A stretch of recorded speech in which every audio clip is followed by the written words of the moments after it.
Welcome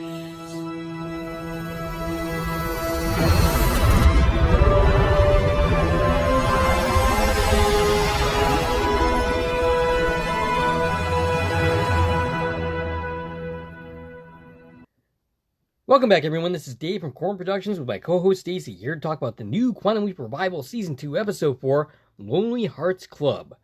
Episode description reads as follows. As a Hollywood agent in 2000, Ben tries to keep a fading Hollywood actor from dying. The episode was directed by M.J. Bassett, and the episode was written by Kristen Lowry, who is a staff writer on 12 Monkeys. Before going any further, I'll tell you a couple of things. One, this is not a spoiler-free podcast. If you haven't watched the episode, I recommend you go and check it out, and then come back and give us a listen.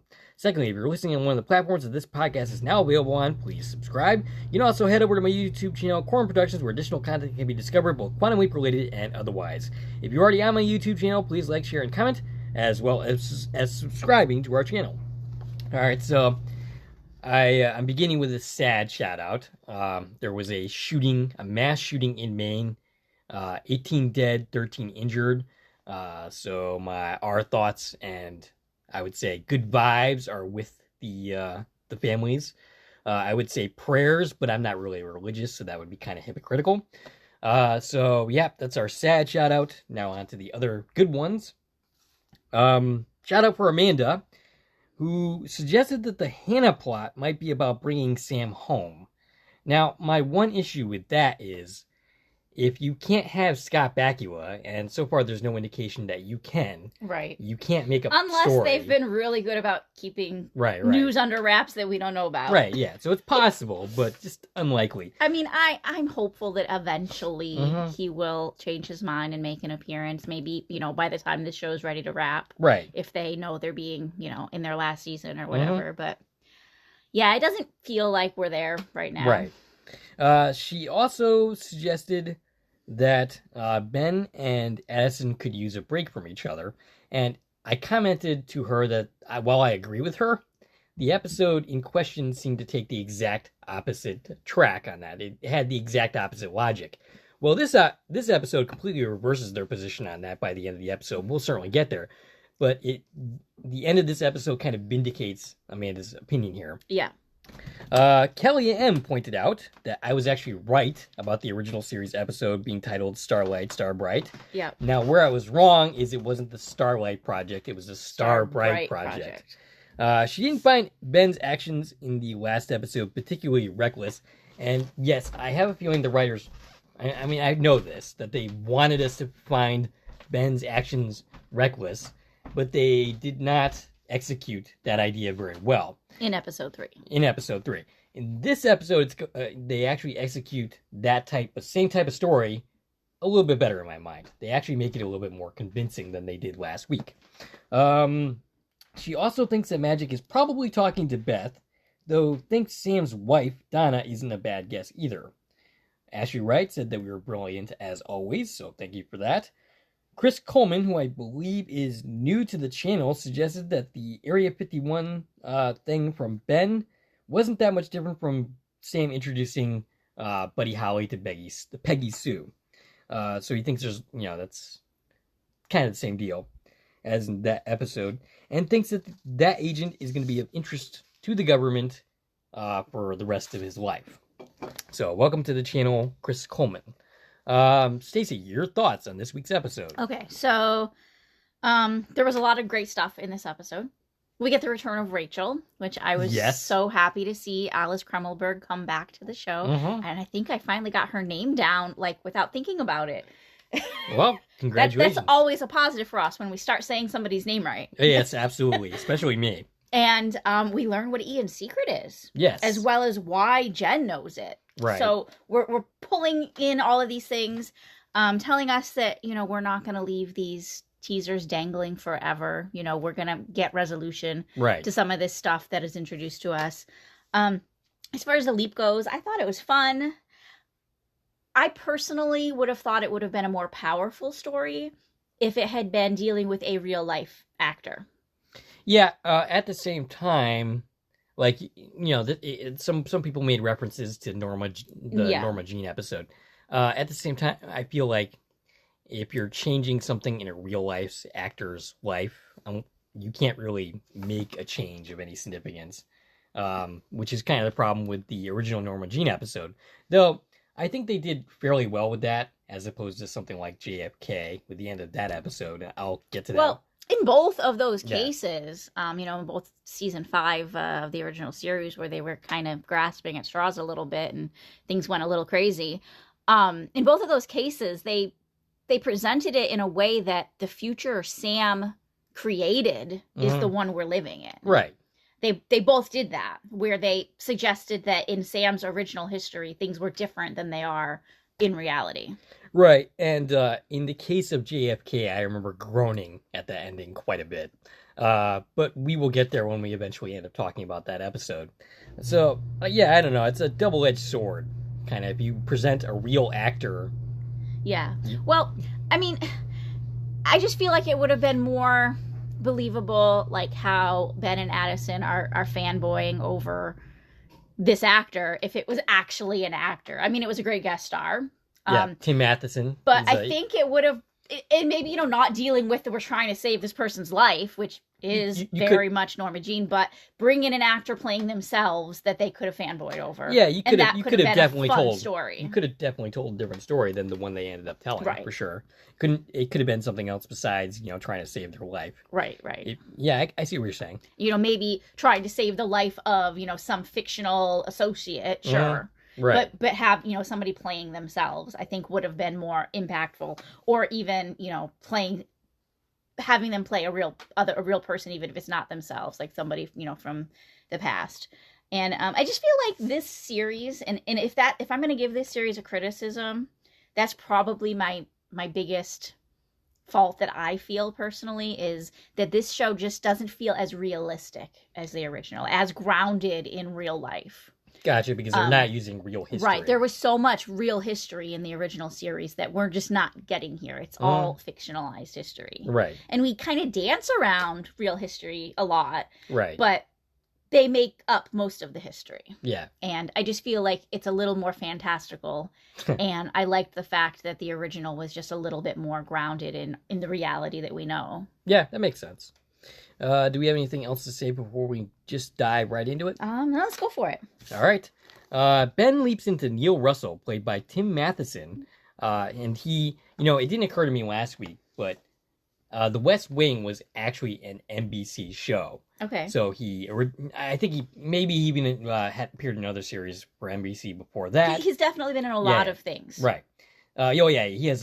He's a pretty well-known And we talked about actor. this a little bit last week when we talked about him appearing in The Leap Out. The things that jump out to me as far as things we've talked about on this channel, he's a main character in Virgin River. Right.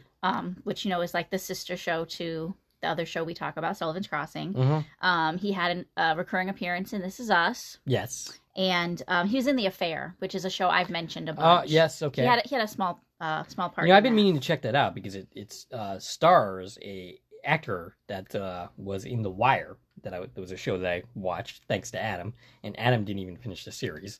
But that's part of my husband doesn't finish any series. He just starts them, and then he doesn't like things to end. So he gets near the end and he quits because then he doesn't have to think about it ending, which is very frustrating to me. Yes, because you know how many shows we've started that we haven't been able to finish because he won't watch the end of it. Yeah, well, that's pretty sad. But anyway, Tim Matheson is talking about some kind of robbery in which he intends to leave no survivors. Yeah, they're making it sound like he's about to do some bloody heist. Yeah, Ben is kind of confused and concerned, but it turns out that he's just monologuing. Yeah, as an actor. He's reciting some lines, and Ben immediately recognizes him as this, again, fictional, famous actor. Yep, in Neil Russell. Neil Russell. And Ben is clearly a huge fan of this person. Ben is leapt into a woman named Suzanne. Her name is Summer. Summer? Wow. Where did I get Suzanne from? It was probably a typo autocorrect thing. Okay. Her name is Summer Walsh. Yep. And she is Neil's agent's assistant. Right.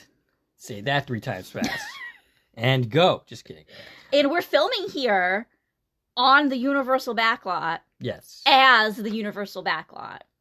Ooh. Which the production team was really excited about that. I saw that tweeted about a dozen times while the episode was on. How's that for irony? Yeah, that they don't get to use it as itself very often. So Ben reveals that he's a big fan, along with his ex. His ex. He's now talking about his ex. His ex, Addison. Yep. And, in that, he just told Summer's boss that she's gay. Yes. So it's a good thing that Neil didn't have a bad reaction to that, because that could have been bad for Summer. Right, it could have been. Yeah. Could have been. Because, he's a man of a certain age. There was a good chance he was not going to like that news. Right. And maybe would have been like, hey, I need a different assistant. Yep. So Ben accidentally got his host fired. I think in 2000 that would have been like against some kind of labor law, firing somebody for that. Of course, reason, but you're talking about a older white man who could very potentially have a different opinion about that. Oh, absolutely. Yeah. But he was lucky that Neil was cool with it. Mm-hmm. Although it could lead to some pretty awkward conversations between Neil and Summer in the future. If she's not gay, right, and that comes up. Okay, so he learns who he is by a mirror image passing. The mirror passes by, and he looks at his name badge real quick. Neil picks up on the fact that Ben said his ex, and he says, "To weep is to make less the depth of grief." And we actually have, IMDb gave us the name of the mirror image. They don't always do that in this series. That actress was Marla Robinson. Okay. You familiar with her at all? No. Okay. But it's nice to mention. Oh, yeah, absolutely. These people who are part of our universe now. Yep. I mean, you never know when a mirror image actor is going to come back and be somebody later. I mean, look at Jimmy. Right, yeah. There you go. So Neil picks up... Oh, yeah, I already said that. Neil says that life is meant to be lived. And Ben is very clearly... Excuse me. Ben is very clearly charmed by Neil. And he is a very charming guy. Tim Matheson does a really nice job in this role. We cut to the project. Magic is giving a speech to the troops about how they are back up and running. A whole lot of unnamed team member extras that we've never seen before. Right. And then he mentions that they have Tom to thank for that because they're still trying to get us to really like him. Yeah, so he's introducing Tom to his team who... Are they saying they got the whole original team back? Because that's actually pretty impressive after 5 years. Yeah. That you didn't just get the department heads back, but you got all the little guys back too. I mean, it's a big project. Tom says he's super excited to join this historic project, and his first job is to conduct an audit. He hands out some classified folders. Mm-hmm. We're showing a lot of de-evolution from the 1999 project. Right. Where everything was, very digital. Yeah, and in fact, shouldn't this be digital? Yeah, I thought it was funny that, this felt a little not modern. Right. That we're dealing with paper folders right now. And I guess I was wrong because I had thought originally that Tom was working with the project at some point during those 2 years when they were looking for Ben. But the way Magic's introducing him, I feel like he wasn't involved in the project. He was just brought in just now. And that's not how he and Addison ended up rekindling their whatever. Gotcha. The long-term goal is to make sure that no one shuts down the project again. He talks to Ian about spikes in power, and it's the power required to find Ben, the quantum signature or whatever. Yeah, so every time Ben leaps, there's a spike in the energy that's used. We get a comment about how their light bill's higher than Las Vegas's. Tom ends up pointing out that the spikes are bigger than they were 3 years ago. Right. A fact that surprises Ian. Yeah, and he asks Ian to kind of look into that and see what's going on. And Tom's whole speech during this whole introduction scene here, it felt very meta to me. He was like, it's our job to convince Washington never to shut us down, right? Right. And this felt really like talking to the fans. Right. It's our job now to convince NBC to keep renewing this show, that we want more. Right. There we go. That we're not over. It felt very meta to me. In the past, Addison appears to Ben and says he can't believe he gets to hang out with Neil Russell.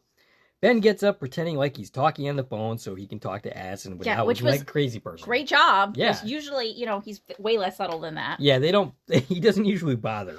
He just ends up talking to people like out in the open. Addison says that they should probably figure out why he is there after geeking out for a while. He mentions that it's April 4th, 2000. We got an actual date. Yes, this time. And yeah, so Neil was supposed to appear on The Tonight Show. He went sailing instead and disappeared and showed up dead, washed up on shore. Yeah, so, and Ben, I was about to say Sam, Ben instantly knew when he heard the date, oh, that's the day he disappeared. Mm-hmm. So, like, they're big fans. Yes, like, I that guess you so. know the date that this guy disappeared, right? Mm-hmm. And he washed up on shore a week later, and it was a big mystery of exactly how he died, why he didn't go on The Tonight Show, canceled at the last minute. And this is really like what their mystery is now, right? Is how do we get from here to the history we know, and how do we change it? Mm-hmm. Ziggy says his job is to get Russell to The Tonight Show. Neil interrupts Ben to take a photo of Neil with some fans. He asks for his old mail, which turns out to be a letter from his ex-wife. We don't know that yet, but it's from Laura Evans. Linda Evans? Linda Evans? I think. Is it? Oh, no, it is Laura. You're right. Okay. Whew. I have Linda in this one spot. Her name's Laura. Hey, I don't care that I can do it too. Yes. I don't care that a mistake was made. I care that it wasn't my fault this time. Yeah, there was a card from Laura Evans and also a bunch of returned mail from C.R. Lambert. Mm-hmm. And we don't know the significance of that yet, but we certainly will. Yeah, but both pieces are very significant. Mm-hmm. Neil goes to the bathroom, and Addison says Summer lost Neil after breakfast. In other words, right now. Right, she's going through the expense reports. It's like, okay, let's see what they did today. Mm-hmm. And she's like, oh, this breakfast is the last charge of the day, meaning Summer lost him now. Right. So they went in. He had actually said he was going to get another espresso. Mm-hmm. And they go inside, and the mail's on the table. He's gone. So he just ditched Summer. And Ben says that Neil is in the wind, which is funny because the only time I've ever heard that phrase is actually on The Wire, which I mentioned earlier. And credits. And we get our new 3D logo that's still pretty cool. After the credits, Ben goes and looks for Neil. They realize it might have something to do with Laura from the mail. Right. She's actually having a wedding in her backyard Laura today. Evans was his co-star on a big sitcom that he was in called Awful Good Together. And she also happened to be his ex-wife. And like you said, she's getting married today in her backyard. Ben ends up hitching a ride on a golf cart with two guys dressed as Roman centurions or something like that. Addison ends up talking to Tom in the future. Tom thinks he blindsided everyone. Addison doesn't think so. And Tom reveals that he was watching The Leap.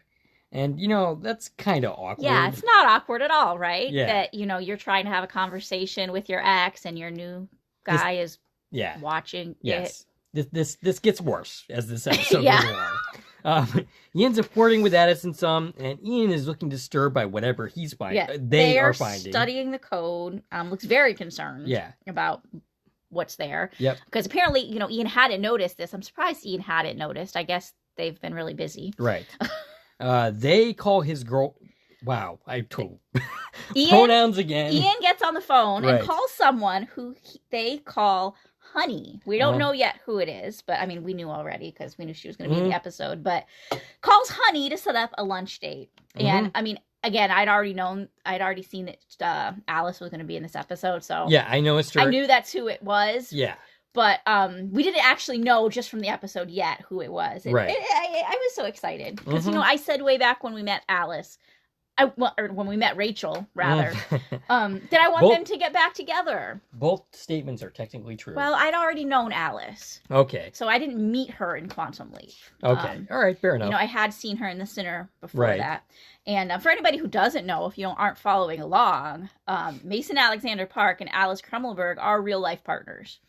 Which is why it's so exciting to see them together because they have really great chemistry. I hope they have a better relationship than these two apparently do. But break up, get back together, and then we see them for 2 seconds and they break up again. I don't think they're broken up. I think they're just going through a rough patch. Okay. They're going to pull through. All right. Ben found out where Laura is getting married and continues to geek out about Neil Russell movies. And they have an awkward moment remembering a time when Addison got drunk. And Nope. It was actually, flu of the year 2020. They had a bad flu together. Oh, okay. So they were in the bathroom throwing up, and they had a Neil Russell marathon. See, I just heard the whole throwing up in the bathroom thing and assumed that one of them was drunk. This is where we fall back to you're watching these and taking your notes in a much shorter time span than you would like to. Absolutely. Due to our crazy recording schedule and your work schedule. Mm-hmm. All right, so Addison points out that Neil's star has been waning, which is why there was speculation that his death was a suicide. If Neil goes on The Tonight Show, his career will be revitalized, and he will get a brand new movie. They see Neil arguing with a co-star Michael, whose marriage he's trying to prevent. And, he's like, they're arguing about which one's the asshole. Like, I'm sorry, but clearly this is the guy that's trying to break up the wedding, so Neil is clearly the asshole here. Right, yeah, and this character is Michael Stevens. He's played by Vince Duval, and Addison's going to tell us that Michael was actually their co-star on that sitcom. What is it, Awfully Good Together? Something like that. Something like Awfully that. Good Together.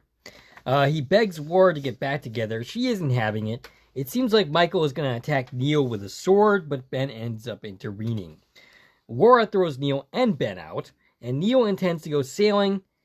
He isn't going to do The Tonight Show. Yeah, and obviously we can't let that happen. Right. Ben says he can't do that. Laura clearly still loves him, and at this point I'm wondering, Ben, what the heck are you doing? Right. But his idea is you're going to go on The Tonight Show, profess your love for her, and it'll change her mind, right? Yep. So he's still, following the mission so far. We're trying to get him to The Tonight Show, even though she's getting married at 5 o'clock. Right. It's going to be too late. Mm-hmm. By the time you go on The Tonight Show. Well, it could be like one of those Vegas quickie divorce weddings. I mean, sure. But Neil thinks that's a terrible idea because Laura hates publicity. Mm-hmm. And now has the idea to make some grand romantic gesture to win her back. Addison, meanwhile, argues that this is not the mission. She's very not quiet about protesting. This is not the mission. No, you can't do this. But Ben excitedly goes along with it. Yeah. He does this, funny, I don't know what he's even doing, but he looks excited to be doing this. Yeah, this is where we turn into a very cheesy rom-com. Right. The tone of this was kind of amusingly light for this week's episode. All right, so Ian and Rachel meet up. Apparently her boss built a chip for the Quantum Leap that helped find Ben, but the chip is transmitting data. Rachel says it's not a problem unless they find Ben. Yeah, so basically, this is the secret. Yeah. So Ian had talked to Rachel. First of all, Ian shouldn't have been telling Rachel about the project because, hello, very classified. Yep. Told Rachel about the project, said, I need someone to build the most powerful chip on the planet. And Rachel introduced Ian to her boss. And the boss made the chip, and Ian secretly installed it. And that's the chip that's been running and that eventually ended up finding Ben. And now, every time those spikes hit, it's transmitting Ziggy's code out of headquarters and presumably going to Rachel's boss. Mm-hmm. And yeah, Rachel's like, well, it's okay because, unless you find Ben, my boss isn't going to know what this code even is. They're just getting computer AI, but the secret is time travel, and they're not going to know this has anything to do with time travel unless you find Ben. And of course, the look on Ian's face instantly told Rachel, oh, wait, you did find Ben. And she's not very happy. She's very angry that Ben hid this from her, Ian hid this from her. And, they had this, their argument is basically, is keeping a secret the same as a lie? And it depends. I mean, it's debatable. Yeah. And Ian's thing is, well, you said you didn't want to be involved with this. Right. You said you wanted to stay out of it. Mm-hmm. And she's like, I meant the deal with my boss, not like what's going on in your life. But honestly, she shouldn't even... Isn't it the same deal? She shouldn't even know about the job in the first place. Right, yeah. Like, I'm very sure she doesn't have clearance to know what's happening at Project Quantum Leap. Right. So, Ian legally can't tell her. Mm-hmm. She already knows more than she's supposed to know. Right. I'm siding with Ian here. Okay. although the fact that she does already know everything, I see where she feels like, you know, she's being left out. You know, the fact that Ian's best friend is back and alive, and that feels like something they should have shared, right? So it's tricky. Yeah, I mean, I can't say that I've ever experienced a situation like this in my entire life, and I'm probably never going to. But so I don't know the ins and outs of what would be appropriate in a situation where your time-traveling best friend is suddenly found, whether that's a secret that you should be telling or not. Yeah. So I can't really comment on this particular situation. But, you know, Ian also has a really good point is, we're trying to keep this a secret from your boss. I don't want to put you in a situation where you have to lie to your boss. If you don't know, then you don't have to lie about it. And that makes sense, you know, but Rachel is really upset about this. And so as soon as we see her, they seem to break up like almost instantly. Yeah, but you're saying that they're I'm pretty sure it's just a fight. And we're going to, I know we're going to see more of her. So I think they'll be okay. They'll get through this. All right. Well, unlike, you know, Addison and Ben at this point, I'm actually rooting for this couple. Whereas in the case of Ben and Addison, or even Addison and Tom, I don't actually care that much. Yeah. So here's the big question. Who's Rachel's boss? Okay, so, that was a comment I was going to make. In that I'm thinking it's going to be in relation somehow to the Hannah story. You think so? I think that's going to tie in somehow. Okay. I don't know how exactly, but we know Hannah's not the boss, because the boss was referred to as he. Right. It could be Hannah's son, because Hannah's like 90 at this point. Hannah could have changed, you know, genders. So Hannah's now a 90-year-old man? Maybe. You never know. I guess that's possible. No. I think it'd be like more likely, if it's related, it would be like her son or some legacy from a company she started. Right. I was thinking Lothos. Well, that's the other thing, is I definitely thought that this was perhaps like going this into is the going Evil to Leaper lead territory. to whoever started Evil Leaper. You know what this reminds me of? I brought up the book Mirror's Edge, which was the last Leap book in that series, and it had a very similar plot where this big rich guy got information from Ziggy by downloading something. I don't remember how it happened, but he got information on Ziggy, and they brought up the idea, well, Lothos had to come from somewhere, so it's a very similar idea. So they could very well be going in that direction. And it had been, or in the original script. Now, this wasn't made canon because it wasn't included in the episodes, but in the original script, the Evil Leapers were from the year 2020. Oh, okay. Which is pretty close to where we are right now. Yeah, makes sense. And we canonized the fact that the Evil Leapers exist by bringing them up. We did bring them up in season 1 by name. Right. Like Zoe and... oh my goodness, what's her name? Zoe. Aaliyah. Zoe and Aaliyah were on the screen when we were talking about Evil Leapers. So they exist. And they're not going to bring them up by name just to never mention them again. So I really feel like that's something they plan on exploring at some point. Whether it's now or not, I don't know. But it's possible. I mean, it might be now or never. Because we don't know how long we're going to get with this series. Of course, but... you know, I watched the interview, and, you know, usually I don't watch any of... Deborah Pratt? No, the writer of this episode. Oh, okay. Kristen Lowry? Yeah, she did a joint interview with Matt Dale and Sam Fain. Oh, okay. So I watched that one. Usually I don't watch any of their stuff until after we record. Just because I don't want to be influenced. I don't want the bias of their opinions. But I did watch that interview. And she had a lot of great things to say. And one of the things she was talking, because I forget what question they asked her, you know, if something, whatever, was important. And she gave this really beautiful answer. And go check out that interview, definitely. Yeah, that's Fate's Wide Wheel. It's posted on both Fate's Wide Wheel and the Quantum Leap podcast. Okay. They simul-posted it. Oh, cool. So she was basically saying, as writers, we plant all of these seeds of little factoids. And... whether or not we water those seeds in the future is, you know, they're there. Right. So if we choose to water this seed or that seed, we have the option to do that. That makes sense. So, you know, if they're all little seeds in our universe, and some of them will grow and some of them won't. Right. Of course. Yeah. Makes sense. I like that. That's nice. I'm going to have to watch that interview. Yeah. It was nice. So Ben is driving with Neil. Addison says the longer they indulge in this, the more Ben is actually making things worse. Right, and it was fun. Okay, so Neil says first step is we got to fill the car with tulips, her favorite flower, and he says she thought I didn't listen to her, but I always listen. I just did what I wanted to anyways. Does that make me selfish? I mean, kinda. And Addison's like, yeah, but Ben was like, well, we learn from our mistakes. And that's when Addison's like, no, Ben, you're not learning because I'm constantly telling you this is not what we're supposed to be doing, and you're still doing it. Right. And every single minute, you're making the situation worse. So last week when she was complaining about Ben being reckless, I didn't really feel that she had a point because it wasn't really presented very well.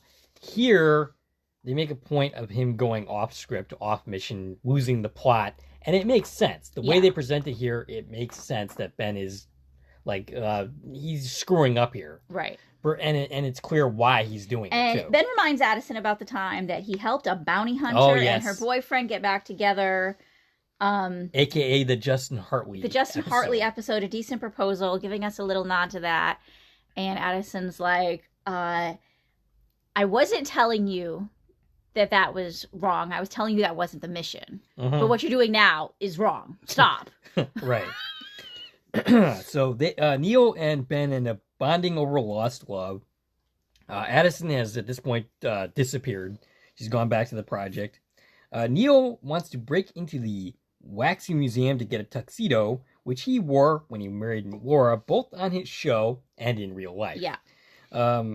Okay, so Addison has gone back to the project. She's talking to Tom, saying that Ben is making decisions based on his personal life, that he's lost the plot, that last week was kind of rough, but here he's really screwing up. Yeah, and she's worried that he's going to get stuck in the year 2000. Right. And Tom convinces her that he will be okay and to let him lead because he's earned that. Yeah, he's got a little more faith in Ben than Addison does. Which is interesting because you figure it'd be the other way around, but whatever. Right. And he says that Ben, from what he's heard, has had a good track record. And, they're really still pushing us to like Tom. Okay, so here's what I have to say about, Ben saying, I'm not going to do what Ziggy says. Right. How many times has Ziggy been wrong? And Ben has been right. Plenty of times. And it happened in the original series, right. too. Of course. It happened a lot in the original series. Don't listen to Ziggy. Right. Follow your instincts, and you'll figure it out. Right. So, yeah, it doesn't seem like too crazy that Ben's ignoring what Ziggy has to say. And at the same time, while he does end up with a dead end here, it does end up being the wrong mission, it still kind of leads to the right result. Right. At the same time. So, yeah, I think Tom here absolutely has a solid point. Meanwhile, Magic has the crew. He brought back copies of Neil's memoir, which is called Awful Good. Which is a interesting contradiction. Ian is suggesting that Ziggy just, read the book itself and then let them know what happened. Right, which, you know what? Shouldn't they have had Ziggy read it too? Right, yeah. But Magic's opinion here is that they would catch something that perhaps an AI wouldn't catch because the AI can't necessarily read between the lines. So they might notice something that Ziggy would not otherwise. Although weren't we shown pretty well in the original series that, Ziggy was good at catching nuances in literature? Yeah, perhaps. I mean, we literally covered that, I think. I think specifically when we actually hear Ziggy talk for the first time in that season 4 premiere episode when Sam ends up returning home. Right. So, yeah, but I mean, this Ziggy is clearly not the same as what is presented in the original series. Neil and Ben end up getting the suit. Neil has an existential crisis looking at his younger self. Yeah, so they're in the storage of the Wax Museum. Yep. It's not even on display, which just tells you how much of a has-been he is, right? That they don't even have his wax figure on display anymore. Mm-hmm. And I wanted to point out that right next to it is Kane Hodder's Jason Voorhees. Oh, yeah, I noticed that. Which I thought was really cool. And I'm pretty sure, looking at it, that's the one from the Hollywood Wax Museum. Oh, really? We went there many, many years ago. And I remember that was one of the ones I saw. So I think that's what they did is they actually pulled figures from the Hollywood Wax Museum. That's funny. Meanwhile, the cops are knocking on the door because they've caught him. Yeah, and how did they know they were here? I don't know. It seemed a little too easy. Yep.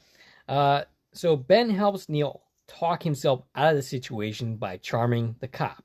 Yeah, so the cop here is Officer Jackson, played by Michael Broderick. Is he related to Matt Broderick? I don't know. I was tempted to look into it. He actually kind of looks similar, but I'm not really sure. So yeah, what Ben does is basically promise that Neil will perform for his daughters in exchange for just letting this go.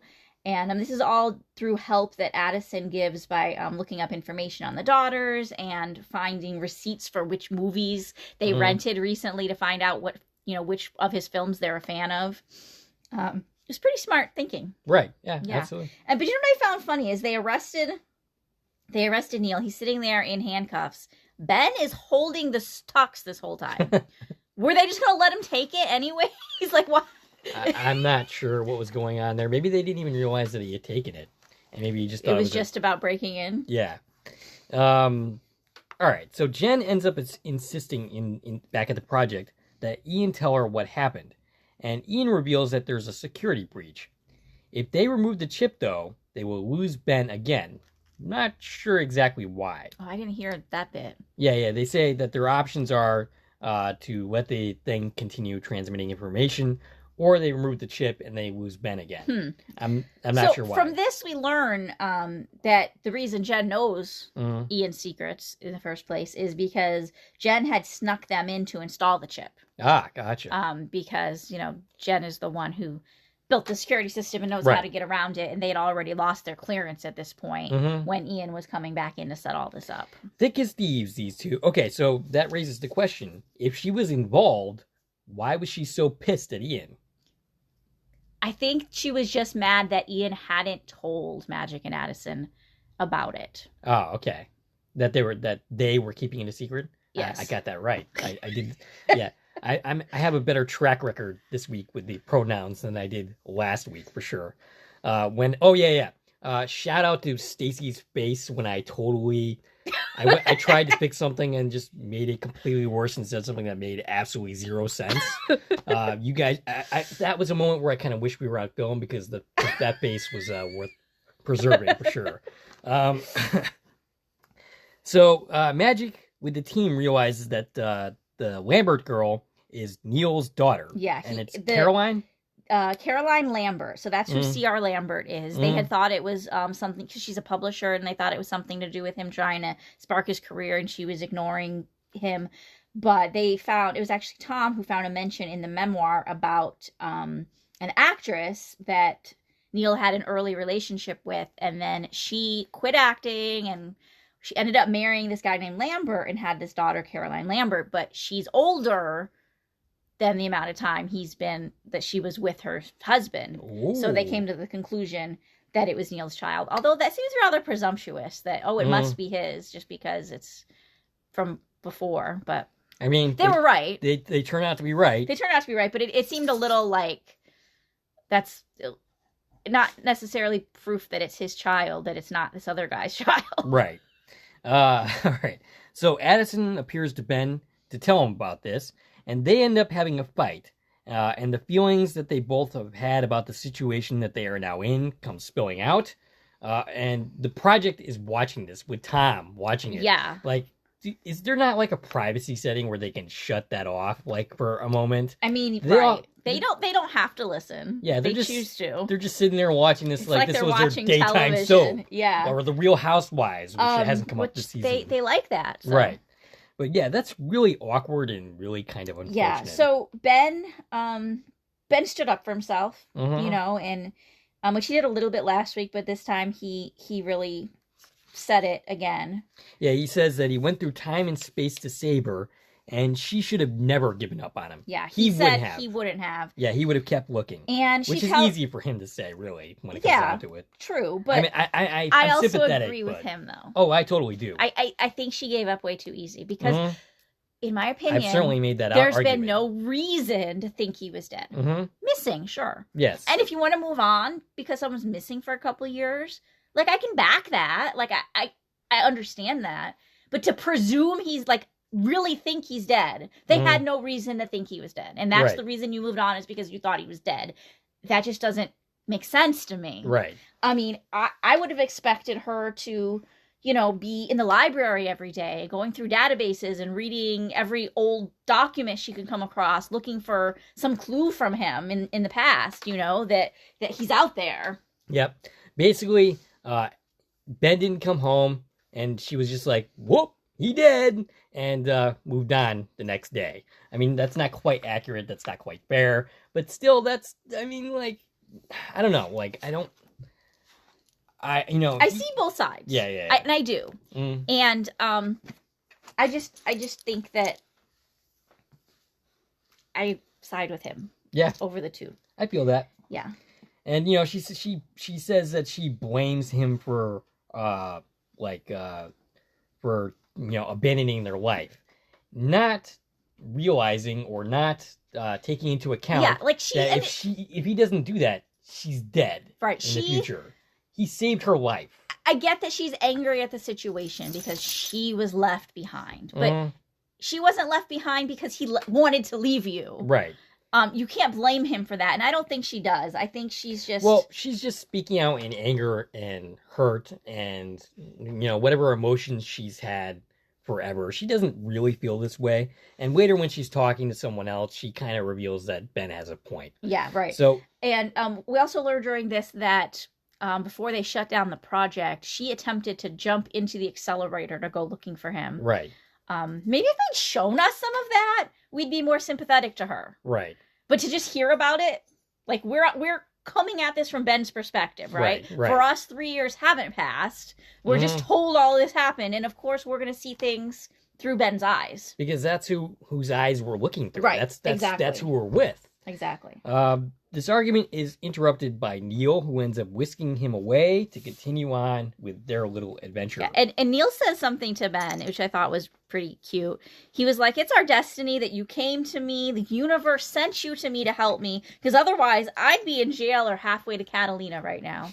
Which is funny because it's completely true. Right. Ben was sent there by the universe to help him. Otherwise, you would be halfway to Catalina, and that's where you would die. Right. Exactly.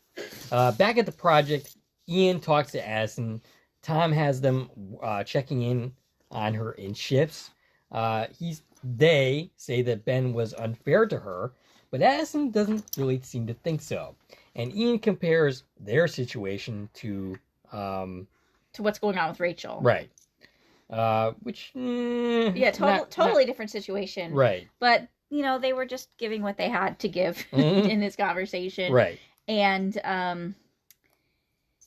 they said that at the time I thought I was keeping it from Rachel to protect her, but now I think that maybe I just wasn't ready to deal with it. And we come to the conclusion, oh, well, Ben just isn't ready to deal with this. Right. Reminding Addison that it hasn't been 3 years for him. Right.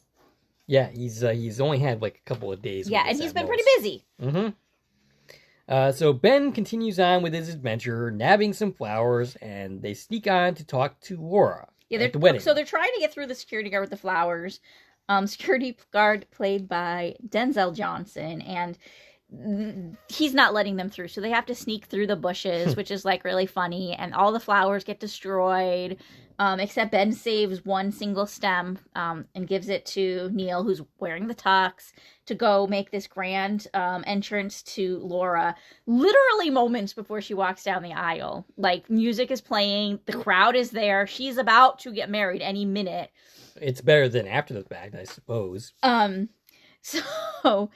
So he goes in, right? And he makes this speech to Laura. And I didn't mention before, Laura is played by Erica Gimbel. Yes.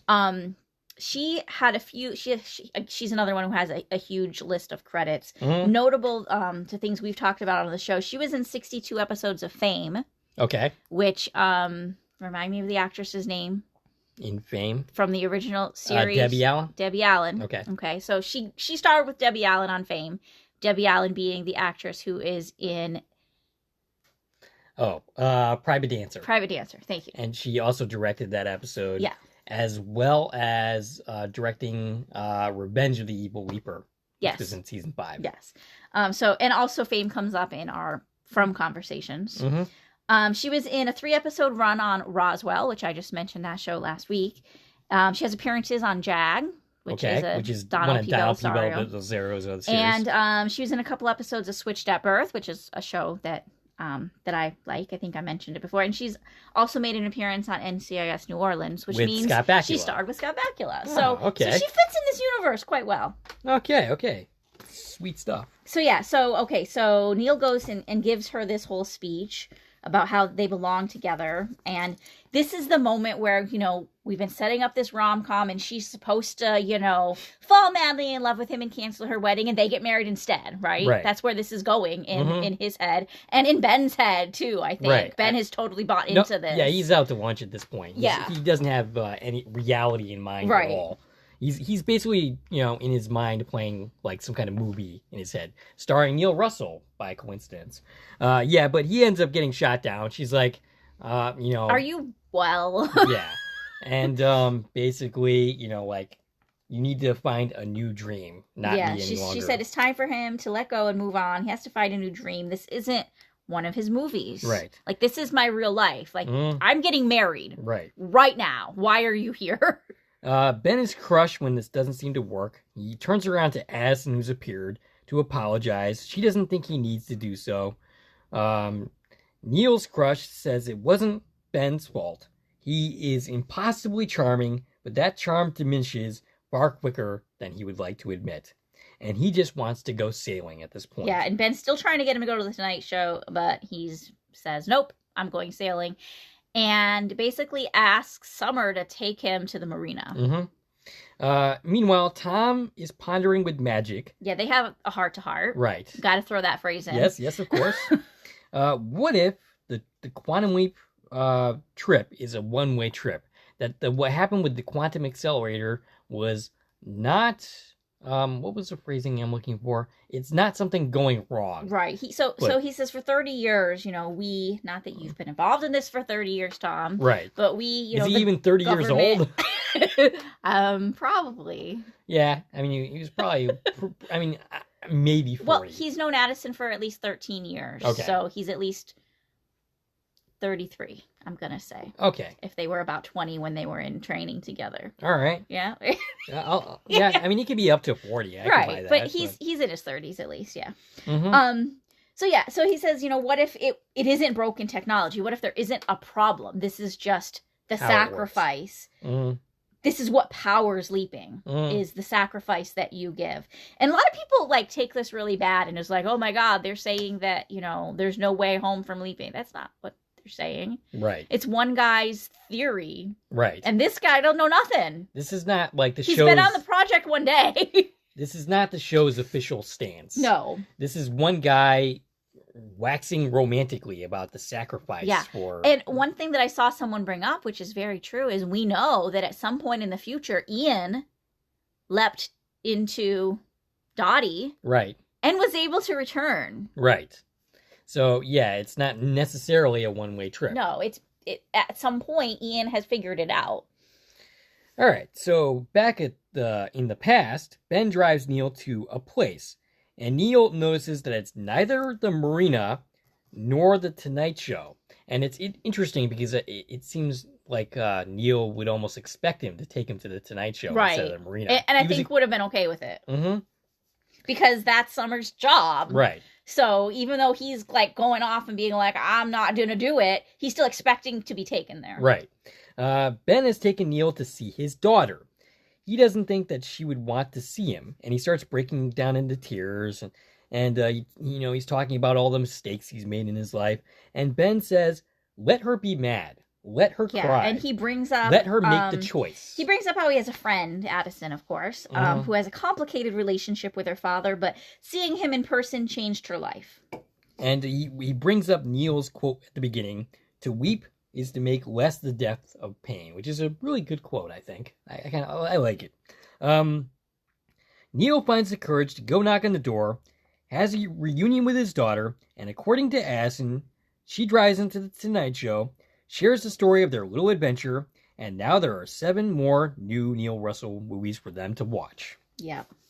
But Ben picks up on the we in this conversation and reveals that the last couple of weeks have been really rough. That he's been snapping at her, that he doesn't really want to be doing that. And Addison says they'll work it out, but Ben says that she can no longer be his hologram. That in order for him to get over her, she needs to not be there all the time. Right. And that's totally a sympathetic position. Yeah. I don't know that I would want my ex popping up every 5 seconds to give me shit about something I'm doing wrong on a weep, Right. And to constantly be thinking that her new boyfriend's watching your conversation. Right. There should be really a privacy setting where they could do. Okay, now you can't watch, so we can have this conversation without people watching. They did that in Fellow Travelers. Okay. I feel like Addison turned Ziggy off so she could talk to Ben. That argument would have been a really great time for her to do that. Yeah. All right. So, Addison is crying.